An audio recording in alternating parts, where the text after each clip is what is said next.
Will the Cincinnati Bengals make the playoffs? Type Y for yes or N for no for me in the comments section right now. As we all know, three things need to happen for Cincinnati to move on. Of course, they need to beat the Pittsburgh Steelers, the Jets need to beat the Dolphins, and the Chiefs need to beat the Broncos with their backups. We'll see what happens, but let me know in the comments section if you think Cincinnati is going to find a way to make it into the postseason.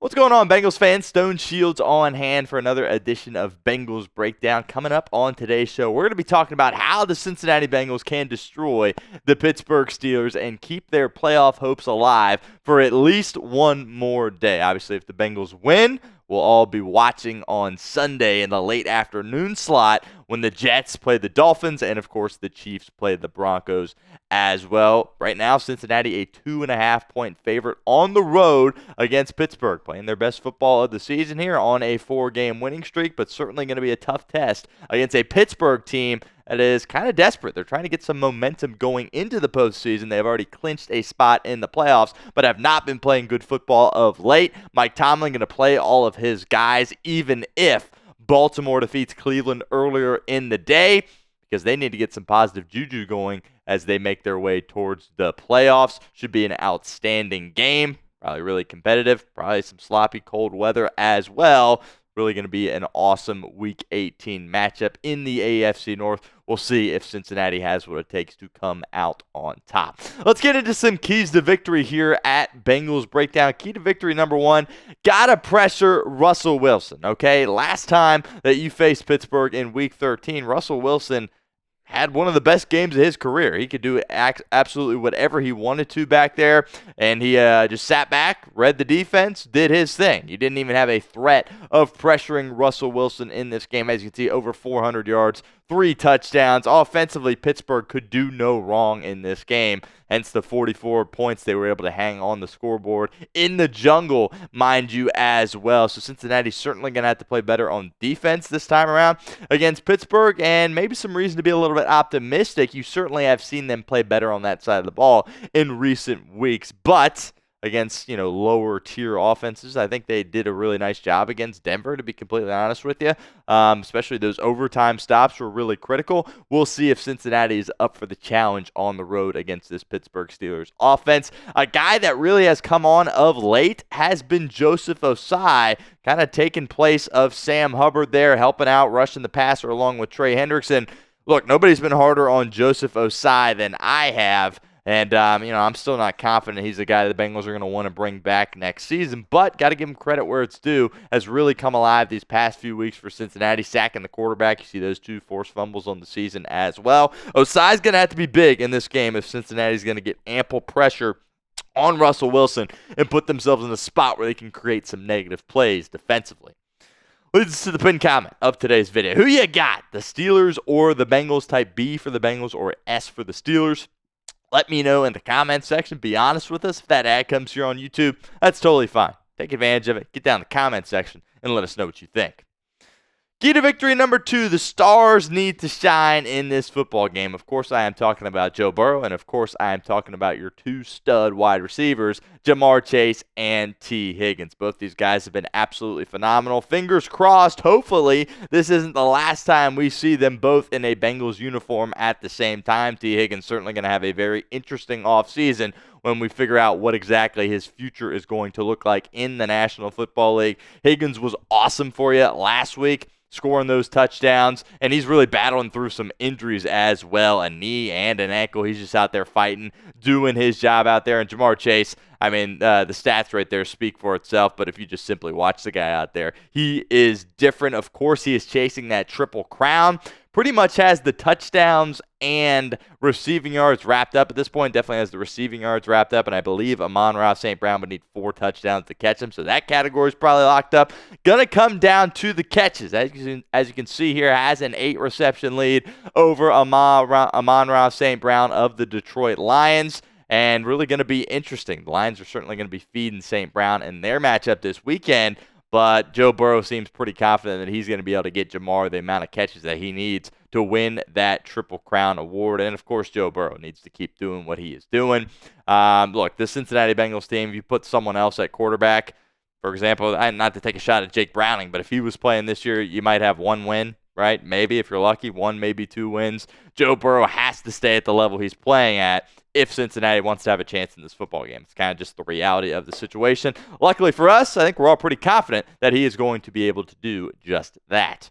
Key to victory number 3, the offensive line's got to dig deep in this game. They got to give Joe Burrow ample time to throw the football, because I don't think you're going to have much success at all running the football. Didn't see it last time he played Pittsburgh, and Chase Brown is really, really banged up. We'll see if he's even able to go. And beyond that, you only have Khalil Herbert really at that running back spot, who has done anything for you at all this season. And the offensive line is really, really banged up as well. We'll get into the injury report at the end of today's show.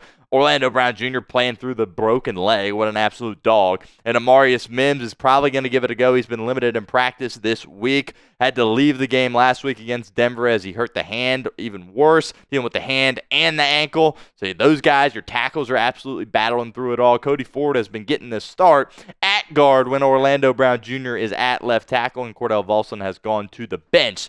So we will see. The interior certainly has to play better. I think Ted Karras has done a great job at that center position. But the offensive line got to give Joe Burrow ample time in this game, because I think it is going to be a pass-heavy game and a game in which you don't have much success running the football.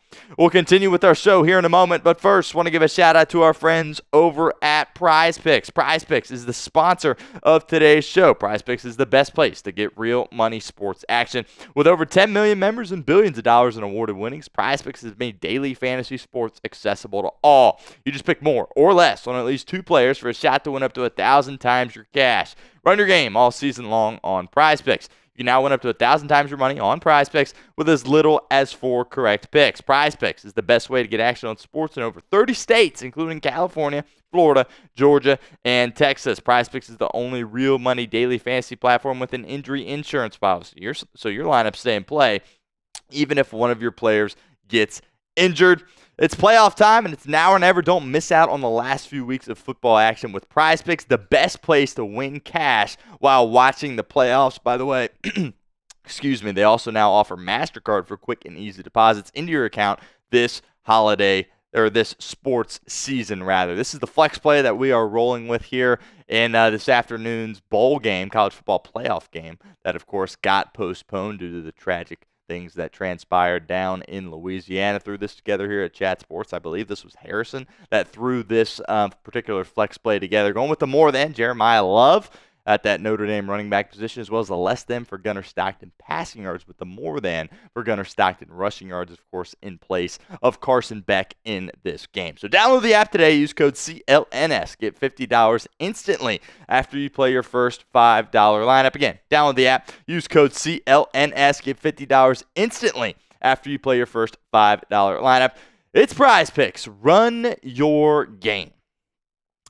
Key to victory number 4 for the Cincinnati Bengals in this Week 18 matchup with the Pittsburgh Steelers. Got to protect the football. Absolutely have to protect the football. Something you didn't do well the last time you played Pittsburgh in Week 13. You lost that turnover battle 3-1 in that football game, and that really was the difference in the game. You still found a way to score, 38 points in that contest, but turned the ball over 3 times at inopportune times as well. And was just talking about T. Higgins. Do want to bring this up. I don't want to knock him too much. He was absolutely phenomenal last week, battling through the injuries. Absolutely great. But that fumble, people kind of forget about it because how crazy the game got after. That was 5 minutes left in the fourth quarter when he put the ball on the ground. Obviously, it was ruled incomplete at first. I always feel for the wide receivers when that kind of thing happens, because you're looking at it like, did he really have the ball yet? But I get that the officials deemed that he did, and it was a fumble. So those late game turnovers cannot happen in this game against Pittsburgh. They're too good of a football team for you to be able to survive those kinds of things. So the Bengals turn it over in the fourth quarter, probably going to lose the football game. That's going to be critical for Cincinnati in this one.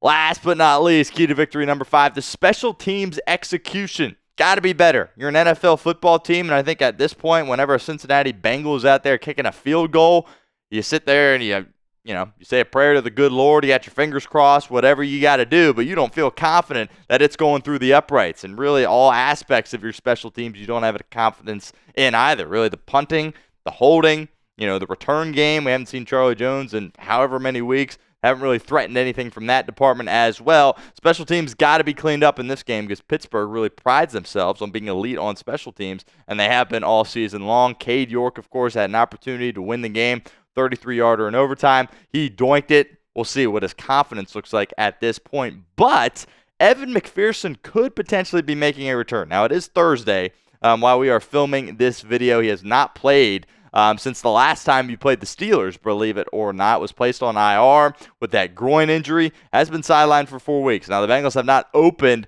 his practice window as of filming. I personally would feel a lot better if it was McPherson than Cade York. But, again, seems unlikely because we haven't heard anything from the team at this point. But he could technically come back because he has already sat out those 4 games after being placed on IR with that groin injury. Another opportunity for you guys to get involved with our show here at Bengals Breakdown. What's your confidence level in the Cincinnati special teams? Scale it for me 1 to 10 in the comments section.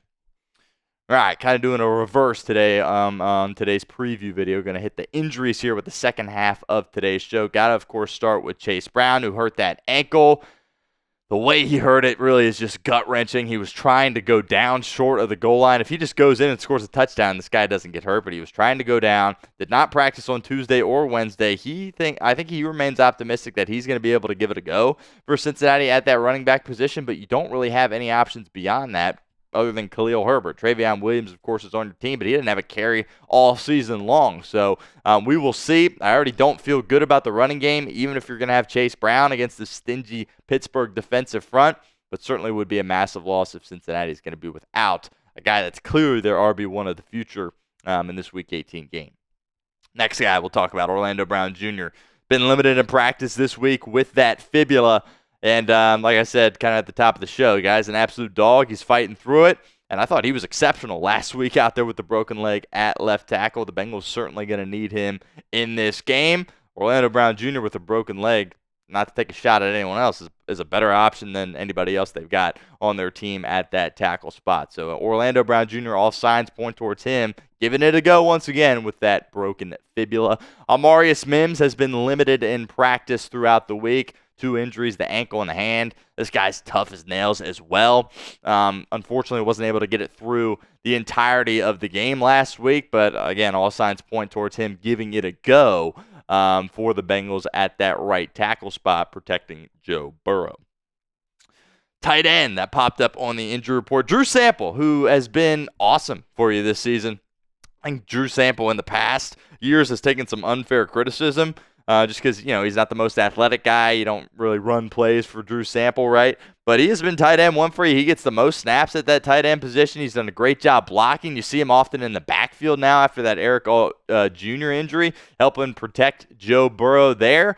Tanner Hudson, by the way, who's missed a couple of games, he's been limited in practice throughout the week. So that tight end position certainly one to monitor. Gesicki's been great for you, and of course they've gone with Cam Grandy over Tanner McLaughlin. So don't be surprised if it's going to be a heavy Cam Grandy game against Pittsburgh from a blocking perspective if Drew Sample is not able to go, and with Tanner Hudson being really banged up. Obviously, the best pass catcher of the group is Mike Gesicki, who's been an awesome acquisition for you here in 2024. Last guy here on the injury report is Chris Jenkins Jr.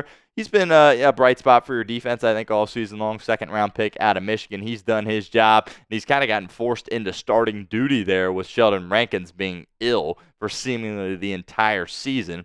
But dealing with a knee injury, has been limited participant in practice. Hopefully he's going to be good to go. Again, all signs point towards him being good to go. At this point in the season, they got so many guys banged up. A lot of the practices are very much walkthroughs at this point. Cincinnati kind of takes it easy. And I would expect Chris Jenkins Jr. to be able to go in this game. Bengals are going to need him to make an impact on that defensive line in this game against the Steelers.